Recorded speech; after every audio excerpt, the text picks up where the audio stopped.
I just had the pleasure of watching the Mountaintop at the Geffen Playhouse here in Los Angeles. I've got to say, first of all, the Geffen Playhouse is maybe my favorite theater I've ever visited of all time. Maybe.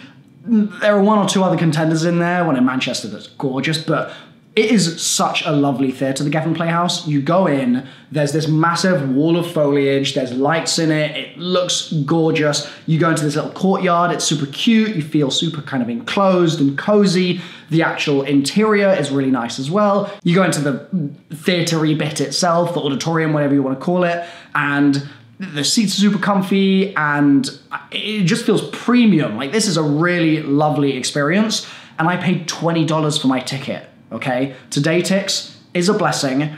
Rush ticket, $20. It was in previews, so this isn't a review. This is just me frothing at the mouth about how much I enjoyed the show today because it was good. There were things that happened that made it pretty obvious that it was a preview, and I will be mentioning those because I want to give the team feedback so they can work on one or two bits and pieces and improve them when it's no longer in previews. But because it's a preview, I'm not sitting here going, this is my categorical review score of the show. So I get in, I'm vibing, I'm super enthusiastic about the venue and the experience. I got there early, I sit down, I'm comfy in my seat. I actually bought 2 tickets hoping that I'd be able to find a friend that would be able to come along with me tonight, but sadly, I wasn't able to actually find anyone in time, and they don't do returns. There's no returns queue system. There's nothing like that. So I had an empty seat next to me, so sort of lounged out a little bit and started watching. It's a straight shot of 90 minutes. There is no intermission in this one, and it's the story of Martin Luther King's last night on Earth. He's just given his famous Mountaintop speech, he's returned to his motel, and the story takes place entirely within the motel. Now, before I talk about the cast, I want to talk about the set. I thought the set was really lovely. It was pretty typical motel vibes. There wasn't anything that was particularly impressive with the design, I would say, but it looked lovely, and I really enjoyed they had this kind of highlight illumination around the set, and it kind of gave you the feel like you were watching it on TV in some ways. And the lighting too was never particularly crazy necessarily. Again, it just takes place in a motel. But I thought that what they did with the lighting was tasteful, and I appreciated the choices that they did make when the lighting did change. Now then, cast, okay? John Michael Hill plays Dr. Martin Luther King Jr., and Amanda Warren plays Kamei. And that's it. That's the cast. And those two were phenomenal today. And like I said, it was a preview, and there were a couple of problems. Like, for example, John Michael Hill's microphone actually got detached from his ear, and he kept having to sort of fix it, and clearly there was some kind of issue of it staying in place.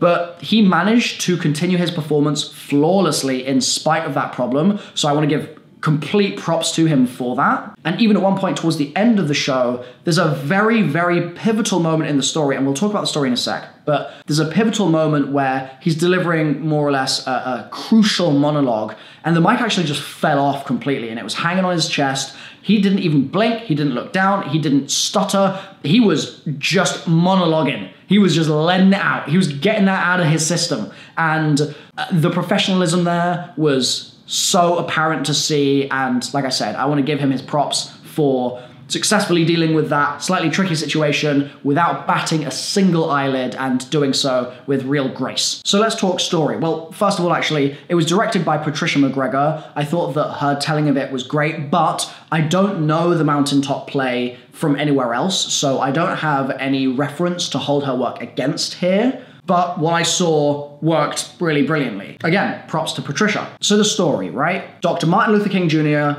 gets home, he jumps on the motel phone, he has a brief conversation, and then after a couple of minutes, Kamei arrives. She's brought him some coffee that he's ordered, and they strike up a conversation. It's a little bit flirtatious, it's a little bit of a kind of probing conversation in many ways as well, because Kamei, who at this point you don't know the name of, is trying to kind of get a bit of a grasp of what the person behind the mask is when talking to Dr. King in real life, as opposed to seeing him on a TV or something. And I thought overall the writing was very good. There weren't really any periods where I lost interest, and that's impressive, seeing as it's 90 minutes of those two characters being on stage the entire time. Neither of them leave once they get on stage. And it's also a fairly tricky plot to get through, I think, because it's dealing with these big, broad issues, but it's trying to humanize them. And it's dealing with the massiveness of Dr. King's legacy, but it's trying to humanize him and reduce him to a 90-minute script. And that's always going to be difficult, but I thought that it was done very well. The play itself is written by Katori Hall, and I was a little worried, admittedly, at first, that it was going to end up going in a bit too cheesy a direction because they're cracking jokes. Like, this is not a play devoid of comedy by any means. In fact, a lot of it is intended to be very funny. And I think the comedic moments probably sell a little better than some of the more emotional moments, especially about 2/3 of the way through the show. There are a few points where I think the emotion was meant to be kind of ramping up at that point, but it still didn't feel like it reached the same kinds of peaks that the comedy managed to. But thankfully, by the end of the show, that definitely changed. And I mean, it was an instant standing ovation in that theater. I don't think I've ever actually seen a standing ovation that quick before. Normally, it's sort of a little bit gradual, but people were shooting up for this one because the final, well, it's interesting. The final 20 minutes of the show are weird. And don't get me wrong, that's not to say that they're bad. It's just that they are unusual. In fact, the final act, I'd say, of the show is unusual because there are multiple moments where you sort of feel like, maybe this is where it ends, right? Like, the story has a significant twist in it, which I won't spoil, but you then sort of feel like, okay, the conclusion is clear to me, or at least I think it is. But in this case, the show kind of keeps going beyond that in ways that I wasn't expecting, and that in moments I was a little worried would mean that certain folks in the audience might lose the thread of the story a bit, stop paying attention, and stuff like that. But then there's this moment at the end where it breaks out of all of the rules that they've constructed up to this point. And then in the final 5 minutes, it does so again in a really big way, almost breaking the fourth wall entirely. And interestingly, there are one or two moments of that prior in the show. Dr. King, for example, will ask for an amen, and then he'll say, no, can I get an amen? And obviously, it's an American theater audience. They are super keen to participate, so everybody's amening. But at the end of the show, it does so in a slightly different way because it goes from being an invitation to participate to an address. It's no longer an internalized scene, but rather it's looking out at the audience themselves as the future that Dr. King will never see. And I actually thought it was beautiful, the way that they constructed it, the way that there's this crescendo of emotion and it reaches this peak, but doesn't do so in a way that feels disingenuous to the rest of the play. It doesn't feel like it's forced or it's this sort of synthetic moment of action or trauma or whatever, right? It didn't feel that way. It felt like this was the natural evolution of where things had been going the entire time.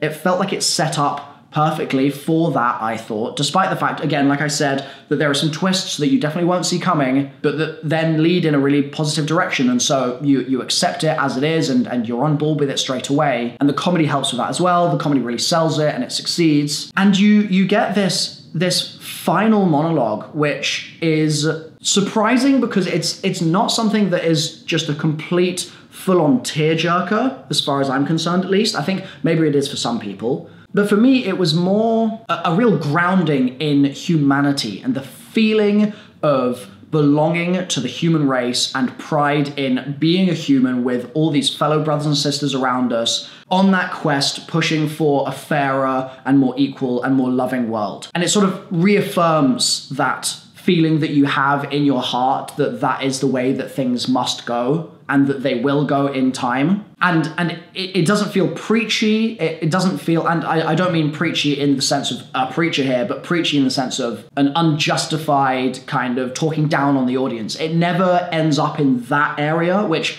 is again something that it absolutely could have done, I think. Instead, I think it's quite a self-aware play. And so when those moments of address to the audience are happening, it's almost because the audience has invited it and we've been expecting it for a while, and then it comes and it feels like a warm hug as opposed to something abrasive or foreign or uninvited or anything like that. I loved it. I had a really wonderful time tonight. And again, it's a preview, so I'm not going to give it a score. I'm not going to give it an X out of 5 stars. But I am going to say, I implore you to go see the show. I just think that they deserve to have the seats filled. Theatre in Los Angeles is limited in sort of scope. There aren't a lot of theatres running shows. When they are running shows, they're not available every day of the week. Like, it's not a Broadway. It's not a London. And so I think when something like this comes along, it's really important to try and support it. And they didn't have any of the mezzanine open. Zero. None of those seats were filled. This was exclusively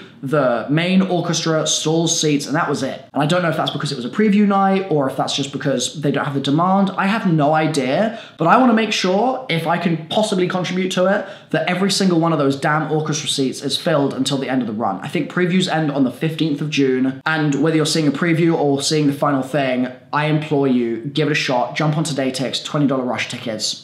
Why not? Now, two last things I want to leave you with here. Number one, a note for them to improve on for the future preview performances. There's a moment about 2/3 of the way through the show, just after you've seen some snow at the door in the motel, where I could see the backstage staff moving things around for a moment later in the show where the back of the set needs to move. And obviously, if I can see stagehands while stuff's going on, it is going to break your immersion, right? And it was at that point that I was like, you know what? Maybe this is a preview, because I didn't actually know prior to that. But yeah, I could see them moving around there, and there were also a couple of bumps and knocks and sounds from outside that were not part of the show's narrative. There is that is part of it, but external to all of those, there were some extra ones that were not intended to be heard, and it was people moving things around backstage. And I think that they just need to be a little bit more careful with what's causing those sounds and try and eliminate those as much as possible. It was quite scary as well, because you can't fully make out their features, but I could just see a man like this,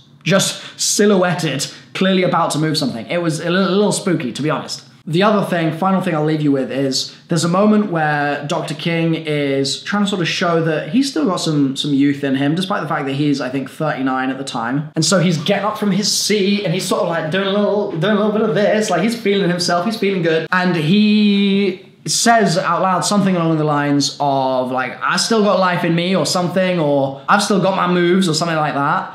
And while he's doing this sort of little swagger, little shuffle across the room, someone from the back of the orchestra just goes, okay now.